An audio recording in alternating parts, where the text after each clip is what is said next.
In Western logic, there is a principle called the principle of non-contradiction. So a contradiction is something like, I'm in Italy, I'm not in Italy, 2 + 2 = 4, 2 + 2 is not 4, Donald Trump is a wise man, Donald Trump is not a wise man. So these are contradictions. And in Western philosophy, there has been the principle of non-contradiction, which says no contradiction can be true. This was defended by Aristotle in the Metaphysics, and what he said has become orthodox in Western philosophy. So, since Aristotle, very few philosophers in the West have questioned the principle of non-contradiction.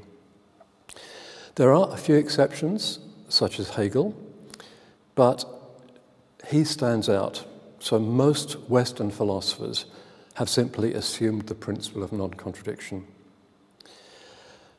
So much so that there hasn't really been a defense of the principle since Aristotle. Things have changed in the 20th century because we have gone back and we have looked at Aristotle's arguments, and to be honest, they're not very good. So some philosophers, such as myself, have started to think that some contradictions might actually be true. And this idea is backed up with a lot of work in formal logic, which I won't go into, but it depends on a branch of logic called paraconsistent logic. I don't think you need to know the details unless you really want to. But you might naturally ask, well, what sorts of contradictions could be true? And philosophers, including myself, have offered a number of examples. Perhaps everyone's favourite are the paradoxes of self-reference. This is a class of paradoxes which is very old. The first one was discovered or invented by the ancient Greek philosopher Eubulides about 2,500 years ago. And it turns out that this is an important family of paradoxes. Its importance became clear in the revolution in logic and mathematics at the start of the 20th century. However, let me give you just one example, which is Eubulides. This is sometimes called the liar paradox. So I want you to consider the following. This very sentence that I'm now uttering is false. Now, is it true or is it false? Well, if it's true, it says that it's false, so it's false. But if it's false, well, that's what it says, so it's true. So it seems to be true and false. Now, logicians and philosophers have been trying to solve this paradox for a long time, over 2,000 years, and it's still the case that there's no agreement about how to do it. So philosophers such as myself say, well, you shouldn't be trying to solve the paradox and explain what's wrong with it. You should just accept this as a veridical argument. That is, the argument for the liar paradox is perfectly sound, and it establishes that the liar sentence, this sentence is false, is both true and false. So this is just one example of sentences that have been put forward by some logicians such as myself to show that, Aristotle notwithstanding, some contradictions can be true. Let me explain to you a term that is often used now for a true contradiction.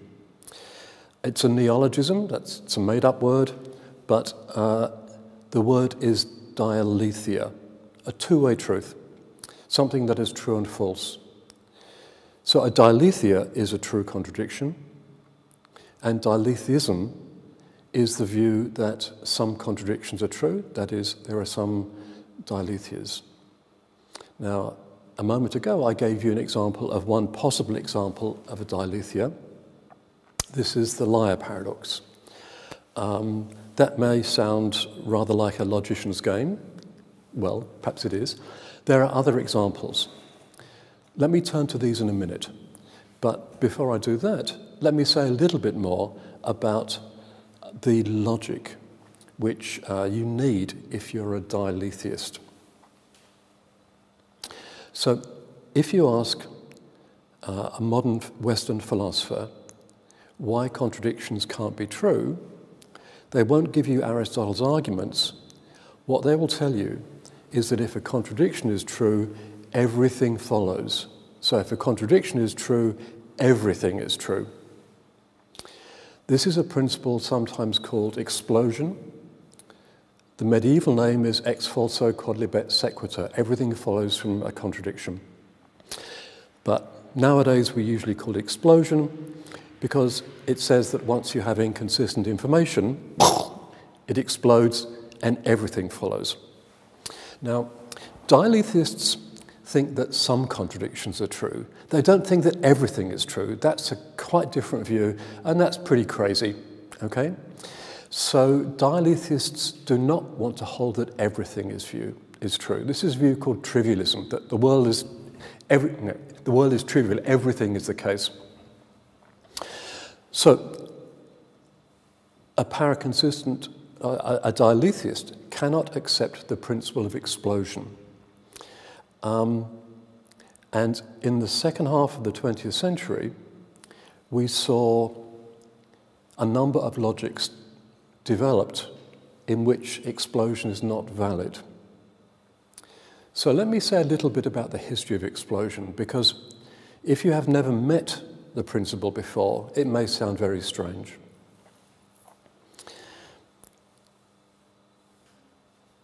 It is not found in Greek logic. Okay? Aristotle did not subscribe to explosion, neither, as far as we know, did the Stoics. It starts to appear in the West in medieval logic, where it's a somewhat contentious principle. It becomes standard in Western logic with the revolution that occurred in logic at the end of the 19th and the beginning of the 20th century. So the orthodox logic now, and probably since 1920, 1930, has been the logic invented by the German logician Gottlob Frege. And according to him, the principle of explosion is valid. Now, this is very, very counterintuitive, because according to explosion, this inference is valid. If I'm in Italy and I'm not, then Donald Trump is a wise man. Now, that seems crazy, because my being in Italy or not has nothing to do with the wisdom of Donald Trump. However, according to Frege and people who accept classical logic, this is a valid inference.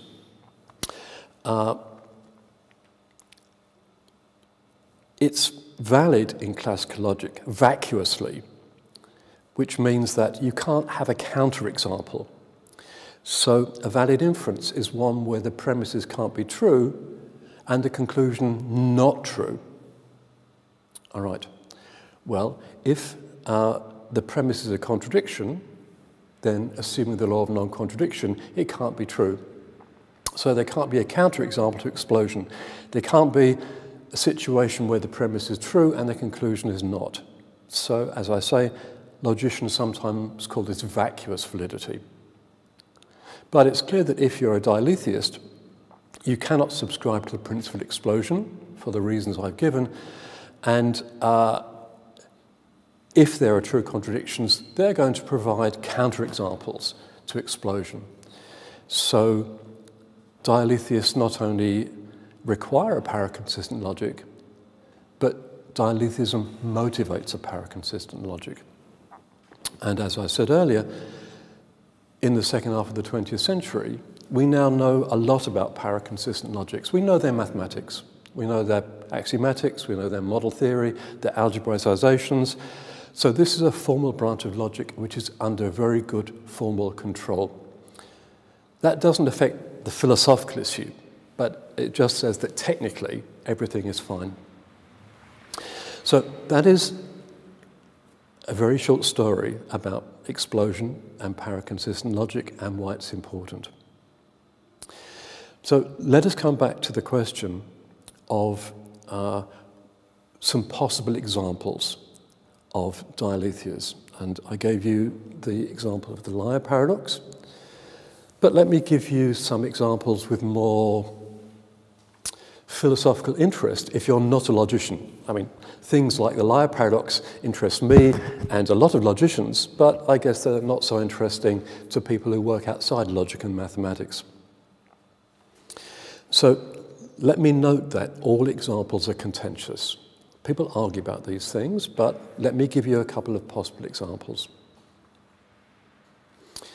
The first example comes from motion. What is it to be in motion? What is it to move? Well, a standard theory of motion says that to be in motion is to be here at one time and here at another. Now, Hegel rejected this account of motion. And essentially he said, look, something could be here at one time and here at another, but hey, it could be at rest at both times. So being here at one time and here at another isn't sufficient for something to be in motion. What is? Well, according to Hegel, to be in motion is not simply to be here at one time and here at another, but to be here and not here at one and the same time. Okay, that's a contradiction. If the thing is in motion, it is both here and not here at one and the same time. Now, why does he say this? Well, because his thought is this. If something is in motion, then because it's in motion, okay, it can be here, but it's already gone a little bit further. And maybe it hasn't quite got there yet. So it's somewhere else as well. Okay. So, according to Hegel, motion realizes contradictory states. This is not the orthodox account of motion, but it's an account of motion that I and a number of metaphysicians find some plausibility in. And if you accept this account of motion, then you will need to be a dialetheist. Okay, so that is the second example. Let me give you an example from a quite different area. This concerns law. So you could imagine that you have a duly constituted legislature, people who make laws, and that they vote in the following law. Let me give you a hypothetical example. It's nothing more than a hypothetical example. I'm not suggesting this is a real example. It just illustrates a point. Suppose they pass a law which says all property holders shall have the right to vote. No women shall have the right to vote. Now, you can imagine that when this law was passed, it was unthinkable that a woman should hold property. And, you know, many countries have been like that over the last 1,500 years. It might not occur to the legislators that it's even possible that a woman could hold property. And of course, as long as women don't hold property, then this pair of laws is quite consistent. No contradiction arises. But times change. Things improve in some ways. And you can imagine that women start to gain more equal rights. And one right they hold or come to gain is that they can hold property. So at a certain stage, a woman, let's call her Lauda, comes to own property. Now she has the certificate to prove it. And then she goes to the polling booth and she wants to vote. Now, she is a property holder. She has the right to vote. But she's a woman, she has no right to vote. So now, because of contingent changes, a contradiction is generated. It seems that Lauda both has and does not have the right to vote. Now, of course, the law is made for practical purposes. And if this situation were ever to arise, then surely the law would be changed. So Parliament will pass new legislation, or a judge would make a ruling, so that this situation was resolved. But this doesn't refute the fact that the law was contradictory beforehand. Okay? That was exactly why the law needed to be changed. until the law is changed, then poor Laura instantiates a contradiction. She both has and does not have the right to vote. So now I've given you 3 examples. One concerns paradox of self-reference, such as the liar paradox. One concerns motion, and in particular Hegel's account of motion. And one concerns situations concerning the law. There are others, but that will do for the moment. Let me turn to one more example of a possible dialetheia.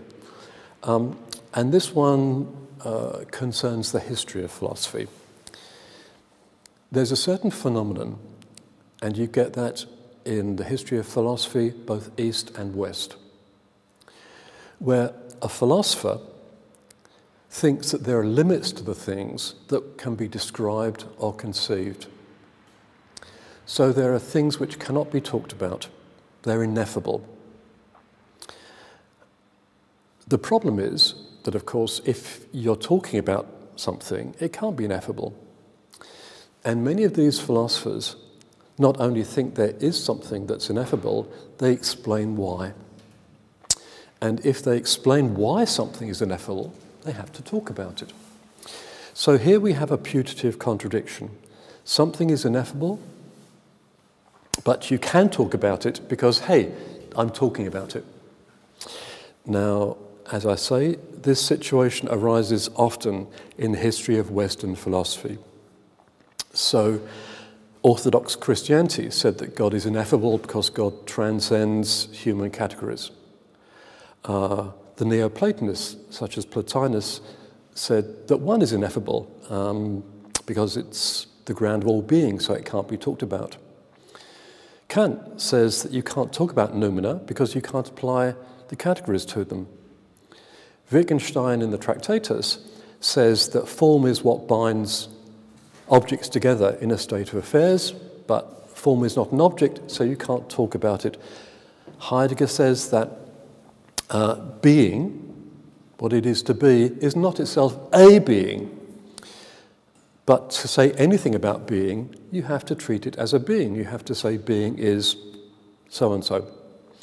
So those are just a few examples from Western philosophy, and there are many from Eastern philosophy as well. Now, of course, you might take this as showing that the argument or the claim that there are ineffable things is just false. That's one possible reaction. But this means rejecting Orthodox Christianity or Neoplatonism or Kantianism or the Tractatus or whatever. And this might be one of your favorite theories. So if you do subscribe to one of these theories, you have to face this contradiction. Of course, the contradiction is very obvious.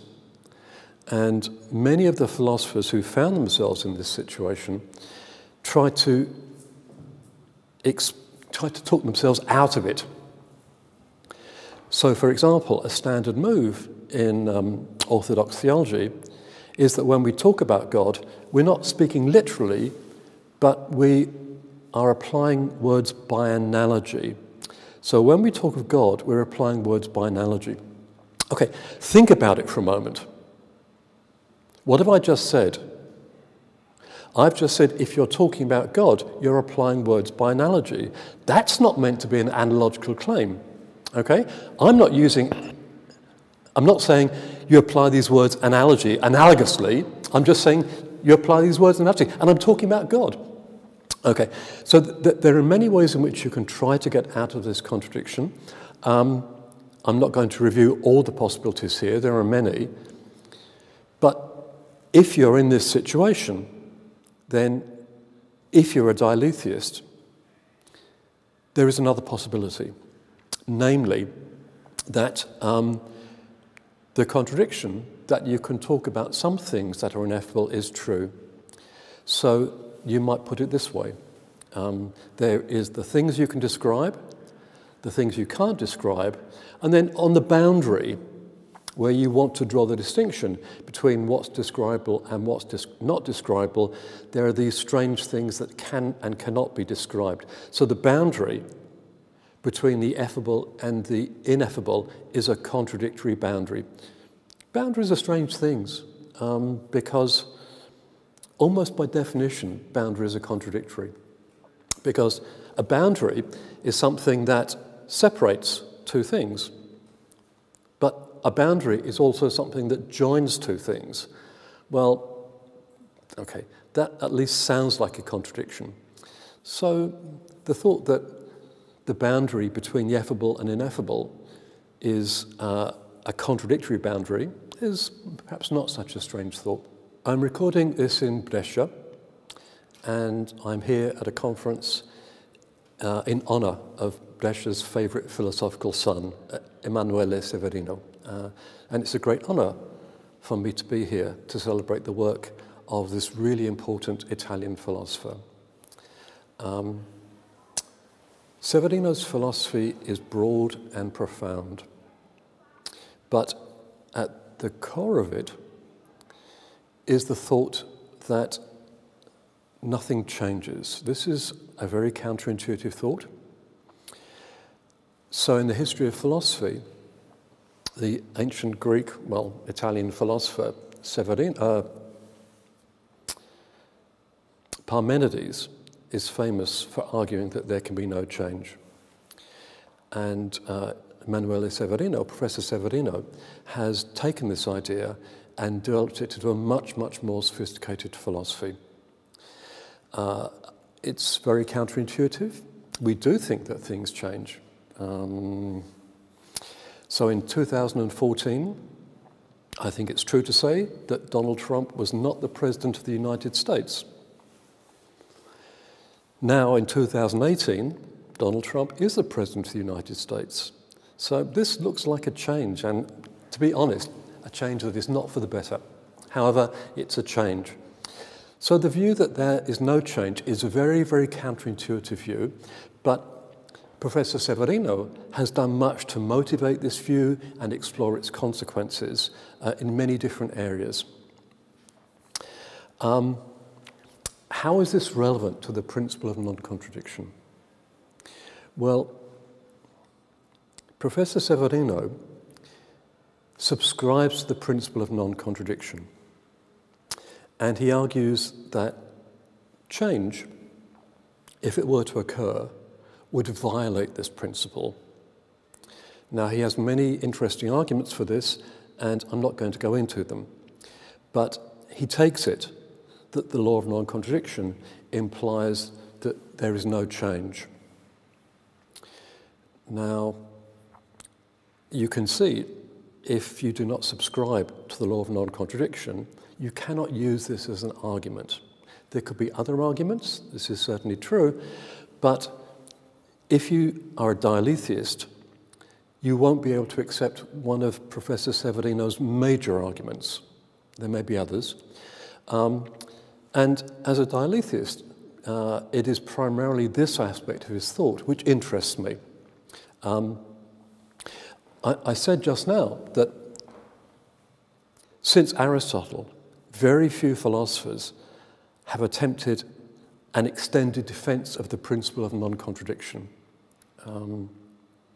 One thing that's very, very interesting about Professor Severino's work for me is that he does try to do this. So in some of his works, such as The Essence of Nihilism, there are many, many pages where he argues for the law of non-contradiction.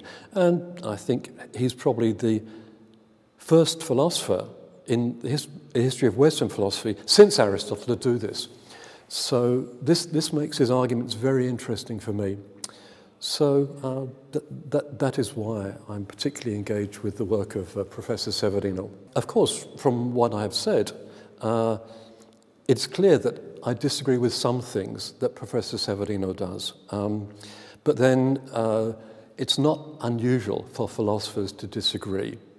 If you look at the history of Western philosophy and Eastern philosophy, philosophers disagree with each other. That's something that we do. And we all inspect each other's arguments and try to see whether they're cogent or not. If philosophers did not do that, philosophy would be very boring. Okay, so the fact that I disagree with Professor Severino in some ways, is not a mark of disrespect. The way to disrespect someone is to ignore them, okay? The way you show that someone is a great philosopher is precisely by engaging with their thought. And so this is what philosophers do and should do.